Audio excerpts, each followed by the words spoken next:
সন্ধ্যায় সন্ধ্যায় বসে পড়েছি ছেলের প্রজেক্ট নিয়ে। তো আমার থেকে কিন্তু ওর বাবাই এই দায়িত্বটা নিয়েছে, কারণ এই প্রজেক্টের ব্যাপারে ওর বাবা ভালো, তাই ওই নিয়েছে দায়িত্বটা। আর অনেক কাটিং করে কিন্তু এরকম এই যে ইয়েলো কালারে দেখছো এরকম ছোট ছোট বক্সের মতন করে প্রজেক্টটা কিন্তু কমপ্লিট করতে হবে। আর এই যে এখানে অনেক সরঞ্জাম আছে আর এখানেও অনেক পেপারস আছে, রঙিন পেপার, তো সেগুলো দিয়ে কাটিং করে করতে হবে। তো সেটারই কাটিং এখন চলছে। তো তার মাঝে একবার দিয়ে দিলাম ওর বাবাকে একটু কফি দিয়ে এনার্জি, কারণ কফি ছাড়া আর করতে পারছে না, অনেকটা কাটিংয়ের ব্যাপার।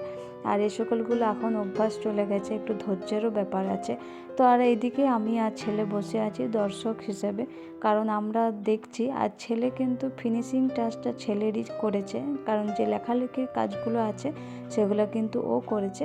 আর প্রজেক্টের কাটিংটা কিন্তু ওর বাবা করে দিয়েছে আর আমি দর্শক হিসেবে দেখেছি। তো ফাইনালি প্রজেক্টটা হচ্ছে এই রকম। তো কেমন হয়েছে তোমরা অবশ্যই কিন্তু কমেন্টে জানিও। আর এই প্রজেক্টটা কোথায় গেছিলো সেটারও একটা লং ভিডিও তোমাদের সামনে শেয়ার করব।